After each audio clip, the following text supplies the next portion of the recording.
pessoal, tudo bem com vocês? Uma boa noite. Hoje a gente está aqui numa super live aí com a Carolina, né? Carol, como preferir. Com a Carol, que ela é uma biomédica e pesquisadora, estudou lá em Harvard e na USP. E hoje ela está aqui para a gente conversar um pouquinho, bater um papo. Eu já adianto para todo mundo que tiver alguma pergunta, alguma coisa, pode deixar aqui embaixo que a gente vai respondendo na medida que a gente já ordenou aqui algumas perguntinhas para a gente bater esse papo. Mas agora eu vou deixar esse espaço aí. Carol, muito obrigado por ter aceitado estar aqui com a gente hoje, tá? Eu e o Fábio, muito obrigado aí por sanar algumas dúvidas que a gente tem. E agora o espaço é seu, pode falar aí, fica à vontade. Bom, obrigada Se apresenta.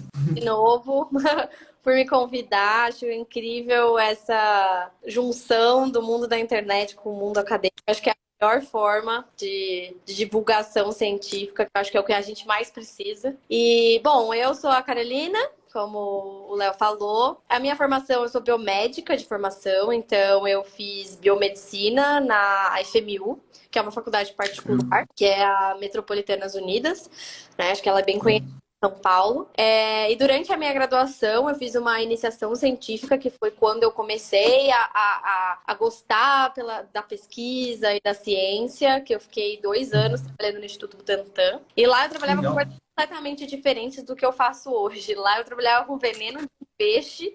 E por incrível que pareça, muitas pessoas falam que peixe não tem veneno, né? Mas sim, tem vários peixes que têm veneno. Eu, inclusive, aprendi isso lá. E foi quando eu comecei a realmente gostar de pesquisa. E eu fui cada vez mais tentando cada vez mais conhecimento, atrás de conhecimento e tudo mais. E aí eu terminei a faculdade, aí eu decidi fazer um mestrado, que aí foi quando eu entrei no laboratório do professor Jean. E aí eu fiz o meu mestrado, na verdade, com uma coisa completamente diferente. Eu trabalhava com esclerose múltipla e a gente fazia um tratamento de células-tronco, mesenquimais, para tratar a esclerose múltipla, claro, em modelos animais, né? A gente não trabalha com humano aqui. Durante o meu mestrado, teve a loucura do Zika, que foi bem em 2015 e 2016, que foi aí que a gente começou a trabalhar com vírus, e aí meu doutorado virou Zika vírus.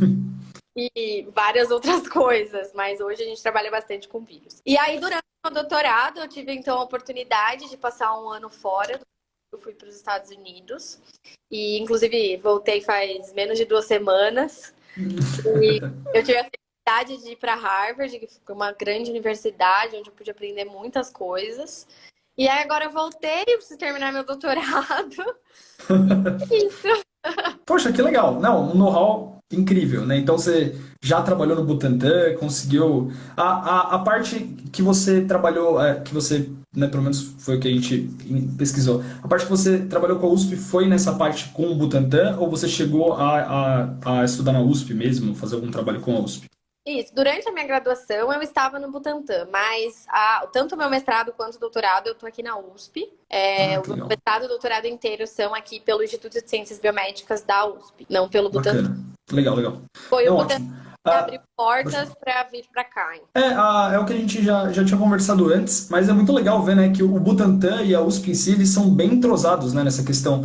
Eles se conversam muito, o pesquisador sempre que, né, trabalha em uma área lá, vai trabalhar em outra área lá. É isso que acontece mesmo? Isso, o Butantan ele é bem forte em produção de vacinas e soros, né? Isso ele é bem forte, é o principal funcionamento do Butantan é em cima disso.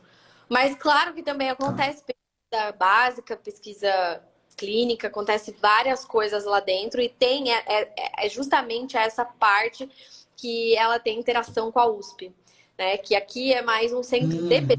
Não tem produção, a USP não tem produção de vacina, de soros e tudo mais.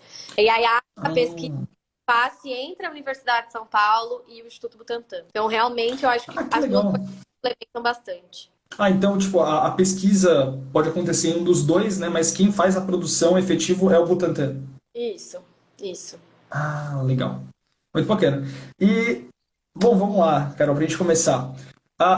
Como é que foi a experiência de trabalhar em um laboratório no Brasil? Assim, você teve experiência em vários laboratórios diferentes, imagino. E como é que foi toda essa experiência para você? Você achou legal? Você falou, putz, era isso que eu imaginava? Não foi isso que eu imaginava? Você imaginava que ia ser uma coisa completamente diferente? Explica pra gente, por favor. Bom, na realidade, eu acho que uma coisa que eu tinha na minha cabeça, eu tinha um certo preconceito quando eu estava na graduação, que eu falava assim, nossa, eu vou pra faculdade particular, você acha que a USP um dia vai me aceitar? Quem sou eu? Então, isso foi um tabu que eu quebrei muito na minha vida. E eu acho que bom, eu não sei quem está assistindo, mas se alguém tiver esse pensamento, por favor, nunca mais o tenha, completamente. E aí, foi assim, eu descobri a área da pesquisa durante a graduação. Então, eu não tinha uma ideia, a gente não tem muito. Acho que tanto hoje, pelo menos, com a história do coronavírus, da pandemia, eu acho que a academia, a pesquisa, tá um pouco mais na vida das pessoas. Então, as pessoas estão começando a entender o que é. Antes de eu começar a graduação, eu não entrei na graduação para virar cientista. Eu nem sabia o que era na realidade. Durante a graduação, eu fui descobrindo o que era e me apaixonando pela pesquisa. Então, eu não tinha muitas expectativas, porque eu realmente não conhecia. Mas conforme o tempo foi passando, eu fui realmente gostando muito, me apaixonando muito, embora a gente tenha diversos problemas, a gente sabe que, enfim, o financiamento no Brasil é uma coisa um pouco complicada, mas eu acho que mesmo a gente tendo pouco financiamento, a gente tem pessoas muito boas e muito inteligentes que podem ir para qualquer lugar do mundo e serem super destacadas fora. Mesmo a gente estando aqui, e a gente até brinca no laboratório que a gente faz milagre no Brasil. A gente tem que sempre. Bom, eu tive experiência fora e eu acho que o que eu pude mais perceber lá é o quanto os brasileiros eles trabalham bem, as pessoas gostam do trabalho dos brasileiros. Legal. A gente justamente sabe fazer as coisas e não tem frescura, porque a gente passa por tanta coisa às vezes. Que para eles adoram. Então, assim, a melhor coisa que eu poderia dizer dessa experiência, que foi o que alcançou as minhas expectativas, é perceber que mesmo com poucos recursos, a gente consegue sim fazer várias coisas e se destacar bastante. Poxa, que legal. Então, mesmo assim, mesmo você tendo pouco incentivo, vocês ainda conseguem fazer um trabalho, né, querendo ou não, espetacular. Tanto pela questão de, né, pesquisa, desenvolvimento, várias áreas diferentes. Exatamente. A gente consegue fazer muita coisa e não só o nosso laboratório, tem muitos lugares do Brasil inteiro, assim. A gente sabe que São Paulo é um grande centro porque tem o maior incentivo financeiro, mas Uhum. tem pesquisas incríveis em todos os lugares do país. Então, realmente não é algo que é só concentrado aqui. Não, pô, que legal. Obrigado por ter explicado isso daí pra gente. E que bom que, né, acabou superando as expectativas, né? O fato de ter ido, porque realmente, hoje em dia, né? Foi o que você falou, hoje em dia, por conta do coronavírus e tudo mais, a gente tá mais em voga esse assunto de pesquisa, cientistas, é importante, ciência, né? Mas há um tempo atrás, tipo, o pessoal, você falava de ciência, o pessoal dava risada, né? Falava, meu, tá bom, que eu vou perder grana com isso. Exato, as pessoas elas não entendem. Agora elas estão começando a entender porque a gente está no meio de uma pandemia e realmente a ciência se tornou muito importante para o desenvolvimento de vacina, para entender a doença. Então, realmente as pessoas estão começando a perceber o quão é importante. E realmente, anos atrás, e não é muito tempo atrás, não, antes Uhum. você pensar 5 anos atrás, as pessoas não faziam ideia. Eu mesmo, quando eu falava para algumas pessoas, tô fazendo mestrado e tal, as pessoas, mas quando você vai começar a trabalhar? É. Entendeu? Então, as pessoas, É. elas não conhecem. Então, por isso que eu acho super legal tanto o papel de vocês no canal, de divulgar, porque realmente a gente tem que alcançar todos os públicos. As pessoas um pouco mais simples, as pessoas que têm um pouco de conhecimento e as pessoas que têm muito conhecimento também. Porque às vezes a pessoa tem muito conhecimento sobre outras coisas, mas não sabe o que é ciência. E a ciência é essencial Exatamente. em tudo, exatamente tudo que a gente vive. Então, eu acho que é essencial, eu acho bem legal o papel de divulgação científica, que é o que vocês estão fazendo aqui, que eu acho bem legal. Obrigado. Não, obrigado. Não, e valeu por vocês terem aceitado, né? Porque é muito legal, assim, a gente poder conversar com alguém da área acadêmica, né? Poder passar para as outras pessoas como é que é o dia a dia de quem trabalha lá dentro. Porque, querendo ou não, é um trabalho meio escondido, né? Quem acaba ficando dentro de laboratório, igual, você só vê alguma coisa se, sei lá, o cara publica na Nature e o negócio acaba explodindo em algum jornal e aí você fica sabendo. Mas ninguém, tipo, Ah, né, acaba sabendo, nossa, tô fazendo pesquisa com pele de tilápia, sei lá, alguma coisa assim, né? isso, exatamente. Tem muitas coisas pequenas que a gente acha que as pessoas, né, a população acha que é pequena. E tem coisas no nosso dia a dia que as pessoas não têm nem noção que isso foi e que veio da ciência. E muitas vezes da ciência básica, né? Porque uma coisa também, às vezes, eu já conversei com muitas pessoas que sabem o que é, por exemplo, uma pesquisa clínica, que é você, vou dar um tratamento para essa pessoa com essa específica doença. Mas para ele gerar esse medicamento que está sendo testado no humano, aquilo já foi Sim. em camundongos, em macacos, que é a pesquisa básica, que às vezes é muito deixada de lado. Então, é E que bem acaba sendo uma das mais importantes, né? exato, porque é o começo de tudo. É o começo de tudo. E você, né, você acabou trabalhando, né, a gente viu lá tanto no seu currículo, que você acabou trabalhando ajudou na pesquisa do Zika, né? E para você, como é que foi a sua experiência de entrar num projeto dessa magnitude, né? Que putz, foi um vírus aí que causou um pandemônio no Brasil. E como é que foi trabalhar para desenvolver a vacina? Foi muito legal, mas foi muito conturbado, porque eu tinha acabado de entrar no meu mestrado, então isso foi há 5 anos Uhum. atrás. Eu tinha pouquíssima experiência, fazia, sei lá, 4, 5 meses que eu tinha acabado de entrar no mestrado. E aí no nosso laboratório que o professor já virou e falou assim: olha, gente, todo mundo para com tudo que vocês estão fazendo, os projetos estão congelados, a gente vai se dedicar a trabalhar com Zika. E Caraca. foi uma loucura, uma loucura. Tipo, a gente trabalhava às vezes 36 horas seguidas sem ir pra casa. Tinha dia que a gente não dormia. Foi assim, uma loucura.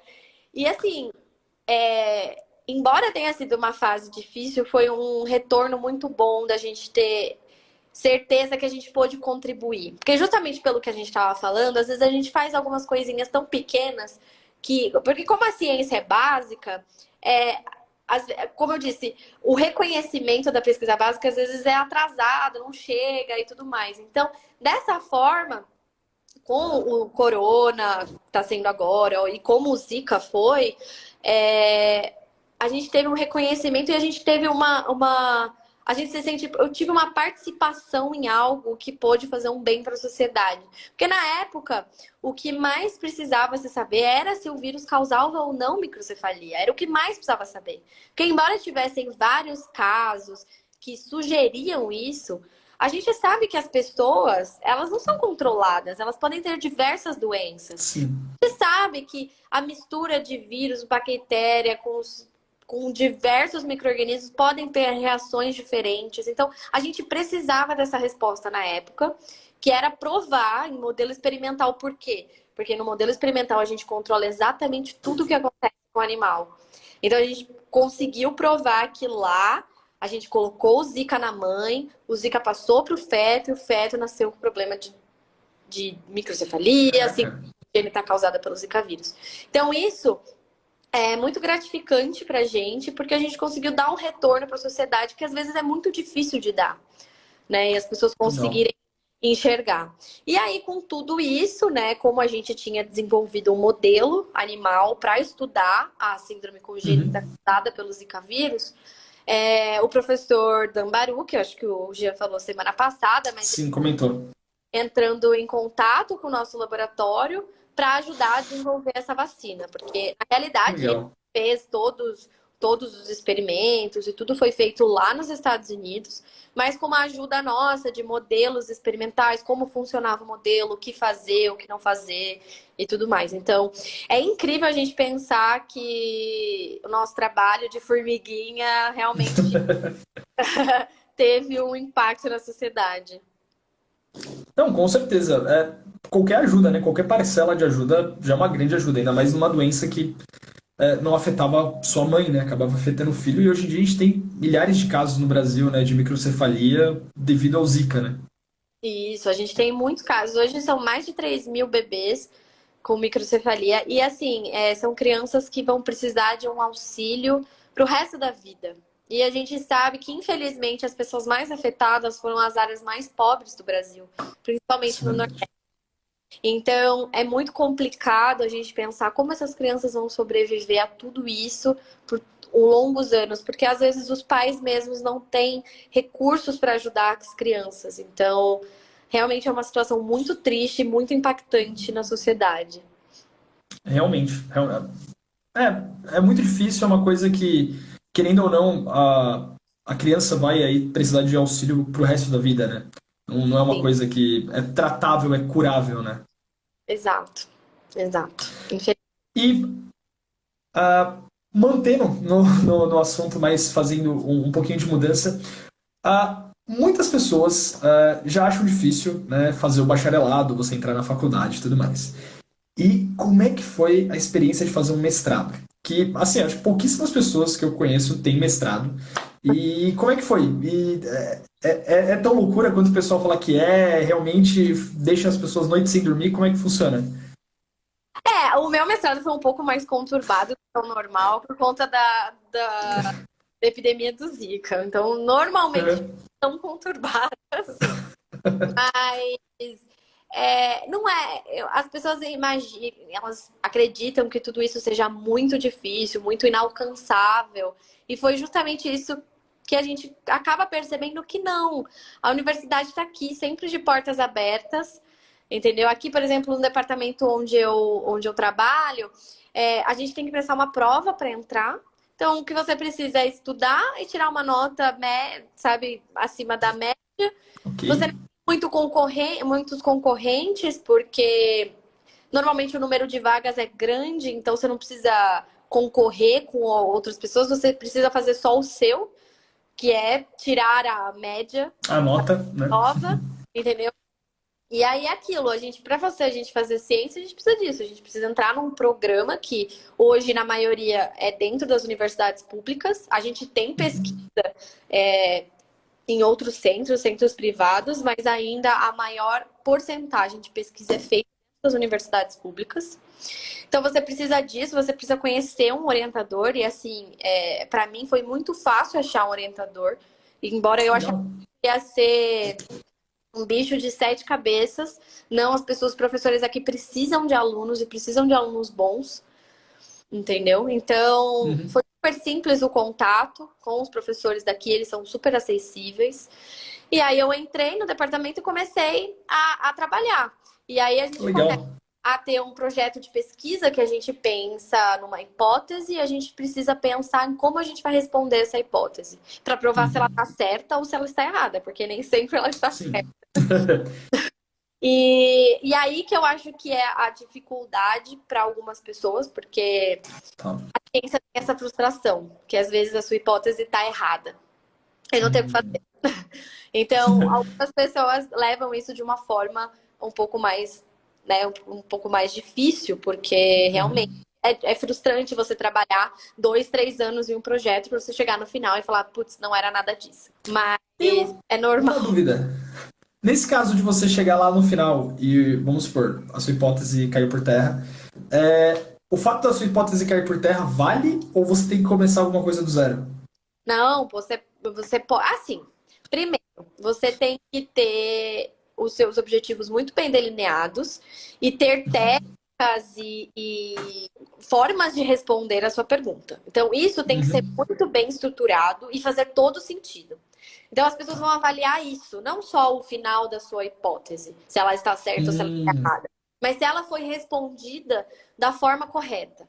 Então, você precisa defender o seu. Então, você fala assim: olha, eu pensei que era assim, por isso, por isso, por isso, mas eu fiz dessas formas e eu vi que não é. hum, Então, nesse sentido, se você souber justificar e explicar exatamente tudo o que você fez para chegar numa hipótese errada, não tem problema. Eles vão te aprovar, você vai ter um mestrado, que legal. ter um título, contanto que você consiga justificar tudo que você fez. E assim, durante Uhum. o mestrado, a gente também né, a gente tenta seguir de outras formas. Então, isso daqui tá errado, mas aí a gente tenta achar outro, tenta achar outro, tenta achar outro. Vai Até adaptando. exato, até a gente conseguir uma resposta legal, entendeu? Bom, então o seu mestrado foi muito conturbado devido ao Zika, mas normalmente não era para ter sido tão loucura como foi. É isso. Não. Normalmente você tem um projeto que você tem que levar esse projeto e responder somente ele. E o meu foi um pouco mais bagunçado, porque no doutorado, por exemplo, hoje eu estou no doutorado. A gente tem mais projetos de pesquisa porque a gente tem mais experiência. Então, a gente não está mais numa fase só de aprendizado, porque no mestrado você está aprendendo técnicas, você está aprendendo formas de responder as suas perguntas. No doutorado, você já tem uma experiência maior na bancada, de como Tá. fazer experimentos e tudo mais. Então, a gente acaba tendo mais projetos por conta da experiência e tudo mais. Mas no mestrado, como ainda é o começo, normalmente é um pouco mais devagar, um pouco. Você tem um projeto específico, que seu orientador sempre está com você, do seu lado, te respondendo, te ajudando, te auxiliando. O ideal é isso, né? Claro que a gente tem Uhum. questões, mas o ideal é isso. Entendi. Bom, então, basicamente aí, você falou que. Obrigado por ter esclarecido. Eu imagino que facilitou muita gente para saber que o mestrado não é um bicho de sete cabeças para poder chegar até lá, né? Só concluir a faculdade e tentar seguir em alguma área de pesquisa. Mas você falou sobre o doutorado, e esse ponto é um ponto importante. Foi o doutorado, foi onde você foi para Harvard, né? Isso. Foi. E conta pra gente como é ir pra Harvard. Acho que todo mundo sempre fala na vida, né? Nunca imagina, pô, como é que é Harvard? É muita loucura, né? Você só vê em filme isso daí. Exatamente o meu sentimento. Não, dentro da academia, a gente consegue, essas portas são mais abertas. Porque a USP, Tá, ela é uma grande universidade, as pessoas conhecem a USP, mesmo a Harvard tem professores lá que conhecem a USP, entendeu? que Então, legal. você falar que você quer ir para lá, quando você tem um contato aqui da universidade, é muito mais simples. É muito mais complicado você chegar e falar assim: oi, eu sou fulana de tal, não tenho vínculo nenhum. Você não vai conseguir lá, entendeu? Então, É, o fato de eu estar no doutorado, eu tenho financiamento, né, pela FAPESP, que hoje é uma das maiores agências de fomento à pesquisa do país, que se não o maior. E a gente tem nós alunos, a gente recebe uma bolsa de estudos para trabalhar como se fosse o nosso salário. Porque a gente está aqui, a gente tem que ter dedicação exclusiva, não pode ter outro emprego. O nosso emprego é esse, a gente está aqui trabalhando, fazendo que pesquisa. legal. Então a gente recebe por isso. E aí eu tenho essa bolsa da FAPESP e eles têm um programa que é justamente para estágio no exterior. E aí eu tive que Legal. solicitar essa bolsa que se chama BEP. E eu ganhei essa bolsa. Só que para eu solicitar, eu preciso já ter o contato com alguém de lá e já ter um projeto escrito, que normalmente é vinculado já com o meu doutorado. Hum, Então, a ideia da BEP e dessa bolsa no exterior é eu conseguir fazer no exterior coisas que eu não conseguiria fazer aqui.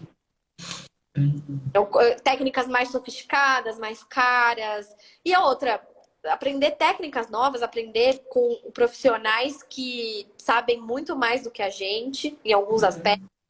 Então, é uma troca de informação. E é bem isso, é uma troca de informação. Eles ganham e a gente ganha. É que incrível. legal. Então, o Jean ele já tinha contato com alguns professores de lá e tinha um professor que eu sempre quis conhecer, que é o professor Francisco Quintana, que eu fui fazer esse estágio. E eu falei pro Jean desde o dia que eu entrei no laboratório que eu queria um dia estar lá para saber como que era lá. E aí a gente entrou em contato com ele, a gente fez algumas colaborações daqui do Brasil, entre o Brasil e os Estados Unidos. Então a gente tinha esse contato antes. E aí Legal. foi que eu cheguei pro Jean e falei assim: olha, eu preciso ir para fora, acho que o doutorado, acho que eu tô madura o suficiente para ir para lá, né? Porque eu digo madura assim, cientificamente, para poder aprender coisas novas lá. E aí a gente entrou em contato com esse professor, ele falou: não, tudo bem, se você ganhar a bolsa, você pode vir, o laboratório está aberto para você. Que E aí legal. eu ganhei a bolsa, felizmente, e foi pra lá, fiquei um ano. E realmente é incrível ir para lá, porque acho que foi o que eu disse, o brasileiro, acho que, como eu disse anteriormente, a gente às vezes se sabota um pouco, a gente acha que a gente não é o suficiente, que a gente Uhum. não é bom o suficiente. Mas quando eu fui para lá, eu percebi o quanto eles valorizam o nosso trabalho. Muito. Ah, Eles valorizam muito os brasileiros que vão para lá. Tem muito brasileiro na Harvard, muito brasileiro. que legal, eu não E é imaginava isso. então, é incrível ter muitas pessoas lá, muitas pessoas queridas. E assim, a gente só tá atrás por conta de falta de financiamento. Porque se a gente tivesse o Hum, mesmo dinheiro, o mesmo apoio que eles, a Universidade de São Paulo e outras universidades do Brasil seriam tão grandes quanto na forma de pesquisa. Então a gente não precisaria estar indo para lá, porque a gente tem grandes cabeças aqui que pensam e que respondem coisas, pensam em hipóteses excelentes. Só que, infelizmente, a gente não tem apoio do governo. Então isso é o pior, né? a gente ainda precisa ir para lá para aprender a fazer coisas novas, para aprender técnicas mais sofisticadas. Mas a diferença entre ir. Eu posso falar na área da pesquisa, que foi o que eu Tá. vi. Claro que tem outras áreas ali que podem ser completamente diferentes, mas o Uhum. sentimento que eu tive depois de lá, de ir para lá, foi que o brasileiro tem toda a capacidade do mundo, a Que gente só não legal. tem apoio, infelizmente. É, o Brasil, ele é conhecido por não investir em ciência em geral, né? E isso não é nem só, né, de agora. São anos e anos, décadas e décadas em que a gente nunca colocou realmente forte, né, uma boa parte aí do que o Estado recolhe, né, de imposto para mandar para a ciência. E aí acaba tendo, querendo ou não, assim, né, tem essa parte que você falou que é muito problemático por falar assim, poxa, o brasileiro vai ter que ir lá para fora para de repente aprender uma técnica nova que ele não consegue desenvolver aqui no Brasil. Mas também é legal propiciar isso daí pro cientista, né? Com Que certeza. ele ir lá para fora, né? Com Ah, certeza. não, Foi pode falar, desculpa. incrível para mim, foi tanto profissional quanto pessoal. Morar fora, conhecer outra cultura, outra forma de trabalhar, entrar em contato com outros tipos de pessoas, assim, foi um crescimento incrível em todos os aspectos para mim. Então, com certeza, eu sempre falo aqui que tem um monte de gente que tem medo de ir, que acha que, né, enfim, a gente tem medo do incerto, né? Eu falo, Tem. uma das melhores experiências da minha vida, foi incrível. Eu acho que todo mundo que tiver oportunidade tem que ir, não só para trabalhar em pesquisa, se um dia, estou na graduação, ou estou em algum outro momento da minha vida, eu tenho a oportunidade de morar fora, conhecer outras culturas, abrir a cabeça, é a melhor coisa que Pode se pode fazer, né? ser. Exato. A Aline, ela mandou aqui uma pergunta que eu acho que é com relação ao mestrado, não é o doutorado. Carol, você escolhe o projeto ou o projeto é sugerido pela universidade? Como é que funciona? Tá. Isso pode entrar tanto no mestrado quanto no doutorado, Tá. porque a gente tem algumas fases aqui, né, no Brasil. Então, a gente sai da graduação, vai para o mestrado, doutorado, e a gente pode fazer um pós-doutorado, que é onde você vai decidir o que você vai fazer da sua carreira. Você vai virar Tá. pesquisador, você vai para a indústria, o que você vai fazer da sua vida. E aí, esse pós-doutorado que é o que você decide o que quer da sua vida. Mas em todas essas três etapas, a gente sempre tem um projeto de pesquisa. Porque tanto no mestrado quanto no doutorado, no fim dele, a gente precisa defender essa hipótese que a gente criou. Então, a gente sempre tem um projeto que embora a gente às vezes tenha outros projetos paralelos, a gente sempre tem um que é a base para a gente seguir e conseguir o nosso título de doutor ou de Tá. mestre. E isso, a ideia do projeto, isso depende muito de orientador para orientador. Tem alguns laboratórios que o orientador chega e fala assim, não, eu quero que você faça esse projeto, o projeto está escrito, e é isso. Em Hum. alguns casos, o orientador chega e fala assim, olha, você sabe minha linha de pesquisa, inventa alguma coisa para você fazer o que você quer. Quiser. E tem alguns outros que falam assim, olha, não, eu quero que você trabalhe com isso e com isso, mas aí você se vira, escreve seu projeto e tudo mais. Então, isso é muito amplo, isso depende de orientador para orientador. Então tem Mas, várias modalidades diferentes que podem existir. exato, mas isso é independente do fato de você ter entrado no mestrado. Se você tem que entrar no mestrado, você tem que ter um projeto. Como esse projeto vai ser criado, é entre você e seu orientador. Isso não é com a Legal. universidade. Você só precisa apresentar um projeto de pesquisa para a universidade. Para ele poder te dar a Tá. bolsa, poder você entrar no departamento ou no lugar que você queira fazer sua pesquisa. Entendi.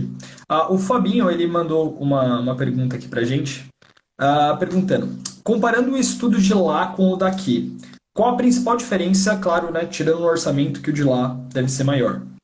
Qual que seria a maior diferença? Olha, tirando o financiamento, a diferença é assim, eles fazem técnicas muito mais sofisticadas, muito mais caras e que respondem muito. A gente hoje em dia tem uma coisa que a gente chama que são os grandes dados. Então, hoje a bioinformática, ela está muito incutida na pesquisa. A gente precisa dela. Então, a gente pode gerar muitos dados e esses dados, eles são complicados de serem gerados no Brasil. Porque eles são um pouco mais caros, eles levam um pouco mais de tempo, então é um pouquinho mais complicado. Mas, Tá. basicamente, a diferença são as técnicas e acho que também tem um pouco que a universidade aqui no Brasil, os orientadores, os pesquisadores, eles têm outras funções também. Eles não têm só a função de pesquisa. Os professores aqui dão aula, eles têm cultura, extensão, eles têm várias coisas para fazer. Lá nas universidades, o pesquisador ele é só pesquisador, então ele dedica 100% do tempo dele à pesquisa. Então eu acho que isso também acelera um pouco mais o processo do que aqui. Porque se você Legal. tem 3, você não consegue dar 100% em cada uma dessas coisas. Sim, Então, sim. acho que isso também é um pouco, distancia um pouco, atrasa um pouquinho a gente aqui no Brasil. Você acaba não conseguindo colocar 100% ali da sua força em um lado só, né? Exato. Uma outra dúvida que surgiu aqui. Brasileiro que, no caso você falou que lá em Harvard tem muitos brasileiros, né? E esses brasileiros que estão lá, a pergunta é brasileiro que saiu daqui ou que já mora por lá? Não, muito brasileiro que saiu daqui. Muito.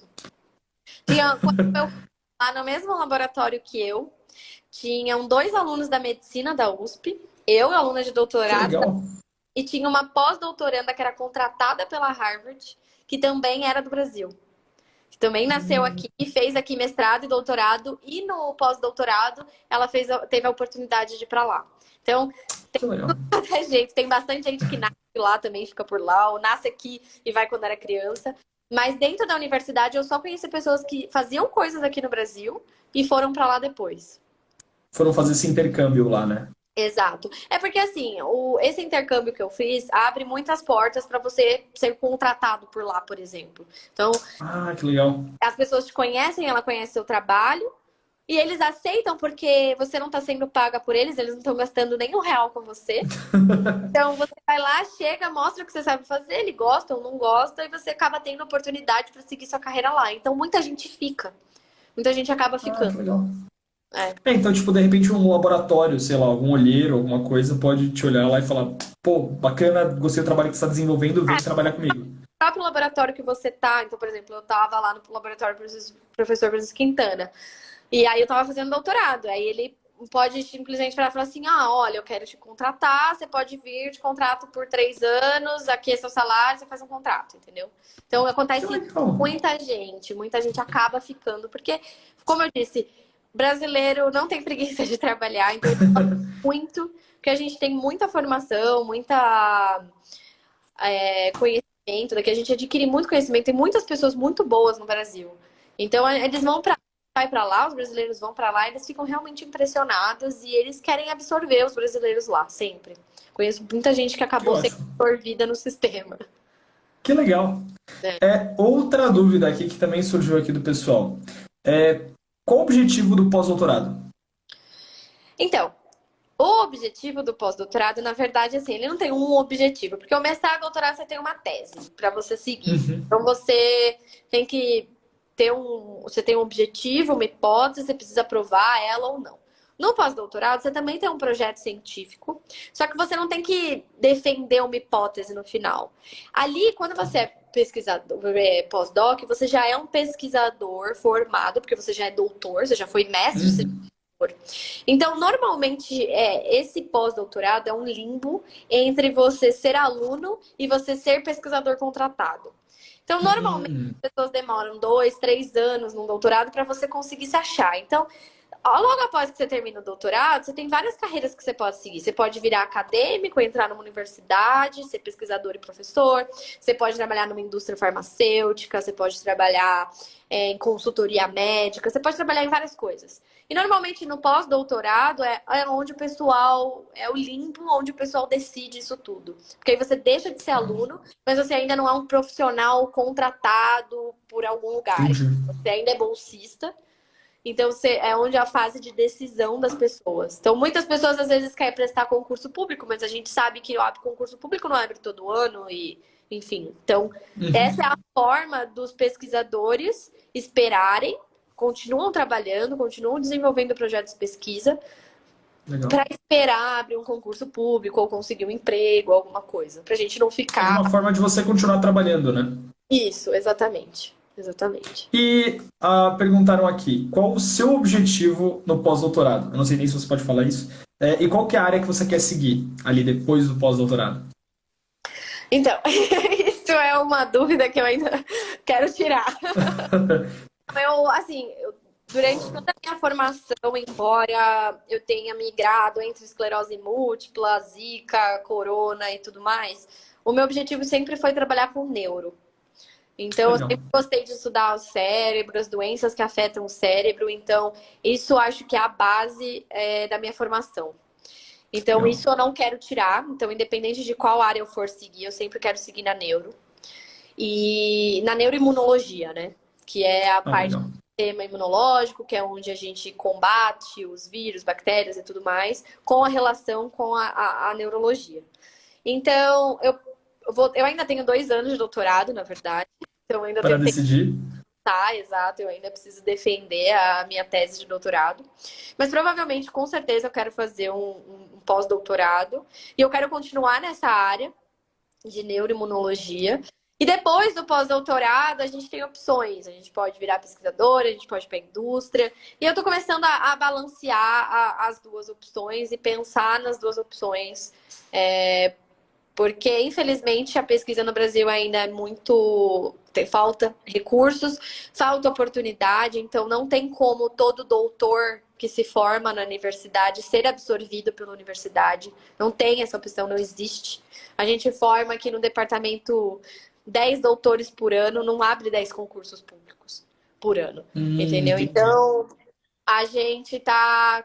As pessoas, acho que eu converso com bastante pessoas que estão na mesma situação que a minha e é justamente isso que a gente sempre discute, que é o que a gente vai fazer depois. E o tema não absorve todo mundo, então a gente tem que começar a abrir a cabeça e pensar em outras oportunidades. Ainda não sei o que eu vou fazer, mas estou com expectativa sobre. Não, bom, que bacana. Então, quando você decidir, a gente marca uma outra live e você conta pra gente qual vai ser o projeto. Isso. Tá? E uma dúvida aqui. Qual que é a sua expectativa para a biomedicina no Brasil nos próximos anos? A biomedicina tem crescido bastante e, na realidade, assim, a biomedicina é um curso de graduação que é muito amplo. Um curso de biomedicina, quando você se forma biomédico, você tem mais de 40 carreiras para ser seguidas. É muita coisa. Você pode ser perito criminal, você pode ser acadêmico, como eu sou, você pode trabalhar com fertilização in vitro, você pode trabalhar com estética, você pode trabalhar com perícia, você pode trabalhar com muita coisa, muita coisa. Então, eu acho que cada ano que passa, eu venho percebendo que a biomedicina vem crescendo mais e tendo mais áreas diferentes. Então, eu particularmente acho que a biomedicina tem crescido de uma forma que vai se tornar uma das maiores profissões da área médica, tirando os médicos, claro. Né? Médicos e enfermeiros que trabalham diretamente com o paciente. Mas eu acho que está se tornando tão ampla, tão abrangendo tantas pessoas e tantas opções que está se tornando realmente muito grande. É que na área de desenvolvimento vocês são os principais, né? Querendo ou não. Isso. A gente tem muitas outras áreas, né? Tem os biólogos, tem os farmacêuticos, e cada um tem o Uhum. seu objetivo. Mas os objetivos de farmacêuticos, de biólogos, eles são um pouco mais restritos. Eles têm menos áreas Uhum. de trabalho. E a biomedicina, eu acho que ela pega uma gama de opções. Então, acaba meio que absorvendo mais pessoas. Porque são áreas completamente Legal. diferentes. Você pensar que uma pessoa trabalha em pesquisa, a outra trabalha em fertilização in vitro, a outra trabalha com imagem, ressonância magnética, Não, pô, tomografia, várias coisas. a outra trabalha com perícia, com estética, então eu acho que acaba abraçando um maior número de pessoas. Então eu acho que daqui para frente vai crescer cada vez mais a biomedicina. Pô, que bacana. Esperamos que cresça, né? Ah, e você lá dentro, estudando lá nos laboratórios, acabou de voltar de Harvard, quais são as suas expectativas para as vacinas do corona? O que você acha aí que vai acontecer? Você acha que a Coronavac é uma boa pedida? Não sei se também você está inteirada porque a gente sabe que é uma gama muito grande de coisas Isso. diferentes, né? Mas qual que é a sua opinião? Eu acredito que as vacinas não devam demorar tanto. A gente sabe que a da Pfizer já foi aprovada na Inglaterra, então isso foi uma grande conquista. A primeira pessoa, inclusive, foi vacinada hoje.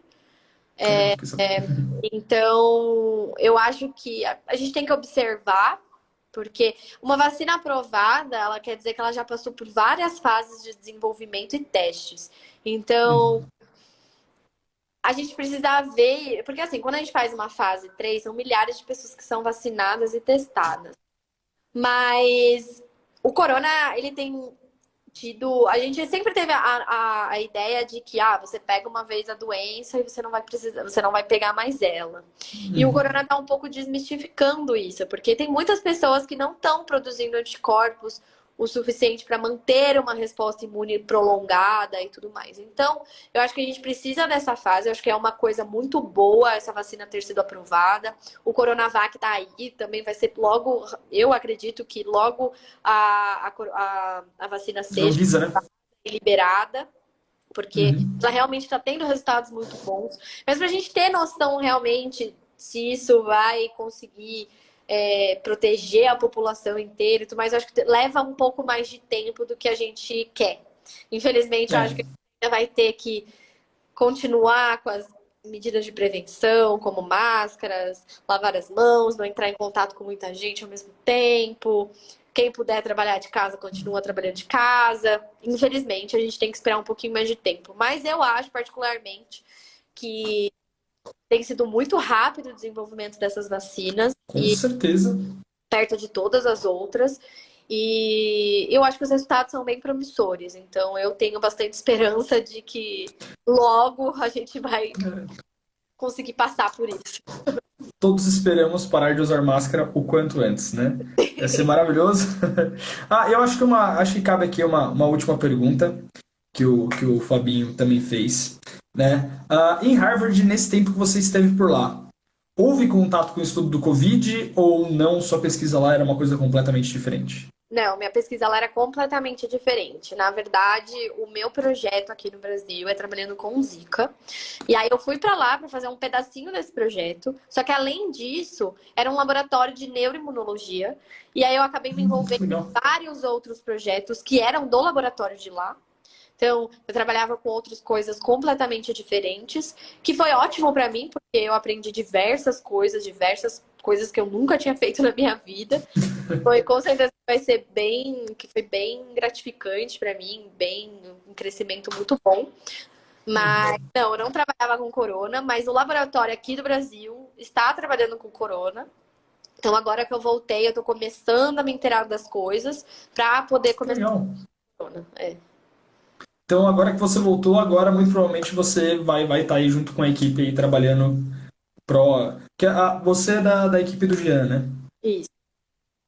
Ele falou, né, que eles estão trabalhando com sequenciamento e tudo mais. Seria isso, né? Exatamente. E a gente está trabalhando, porque é uma coisa, a gente tem visto muito que, bom, o corona, a gente conhece, né?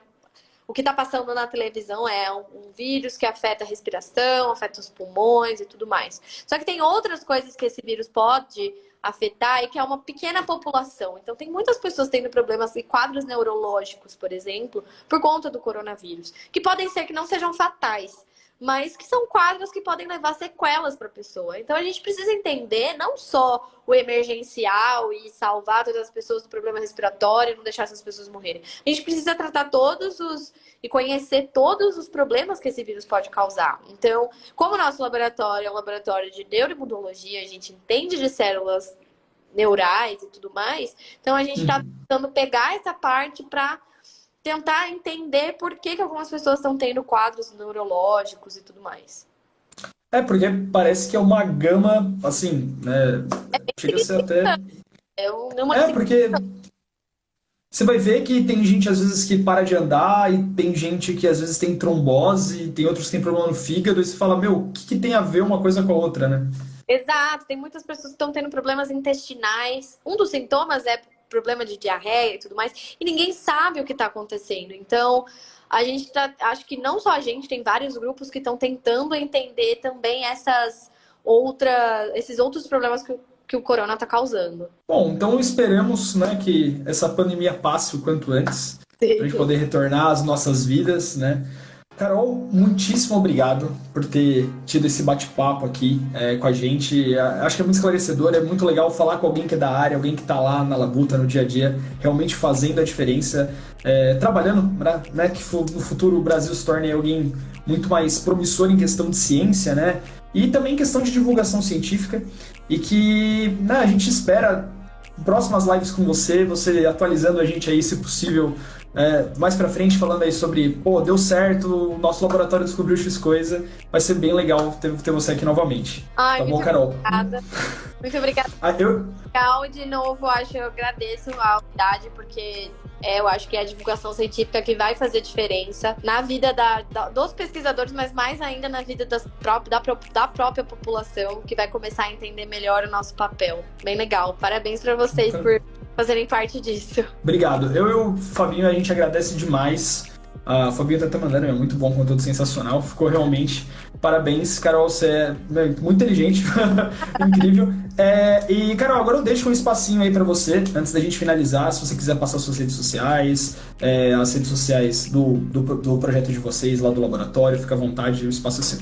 Bom, a gente tem o Instagram e o Facebook do laboratório, que chama Interações Neuroimunes. A gente posta bastante coisa e a gente tenta cada vez mais ser uma linguagem mais simples, para um público um pouco mais leigo, que vai conseguir entender a nossa linguagem. Então, acho que é bem legal de seguir. Então, a gente tenta colocar como as vacinas são feitas de uma forma um pouco mais simplificada para as pessoas entenderem. Então, acho que vale bem a pena a seguir. E aqui no nosso departamento da USP, a gente tem um canal no YouTube e um Instagram no Facebook que se chama Covid Verificado. É um Instagram super legal, que é justamente para desmistificar as fake news sobre o corona. Então, eu acho que vale muito a pena para a galera olhar, chama Covid Verificado. Então, você pode lavar a mão com álcool 100%? Pode ou não pode? Aí elas vão lá e explicam por que pode, por que não pode. É bem legal. Vale bem a pena assistir. Obrigado, Carol. Bom, então, pessoal, a gente vai deixar no final, tanto aqui no IGTV quanto lá no YouTube, a gente vai deixar o @ da Carol e da Interações Neuroimunes. É isso daí, né? Isso aí. A gente deixa os dois lá para quem quiser dar uma passadinha, conhecer, pode fazer pergunta lá. O Jean falou na última live que podia mandar lá dúvidas no Interações Neuroimunes, que ele respondia e vocês respondiam, que tá tudo certo. Quem veio assistir a live através do Instagram da Carol, agradeço muito se vocês puderem dar uma passadinha lá no Profusão para conhecer o nosso trabalho. A gente tem tanto canal no YouTube quanto aqui no Instagram. E, né, para vocês que vieram do canal do Profusão, dá uma olhada lá no Interações Neuroimunes. Se quiser, entre em contato com a Carol diretamente. Acredito que ela vai estar à disposição. Com certeza. Tá bom?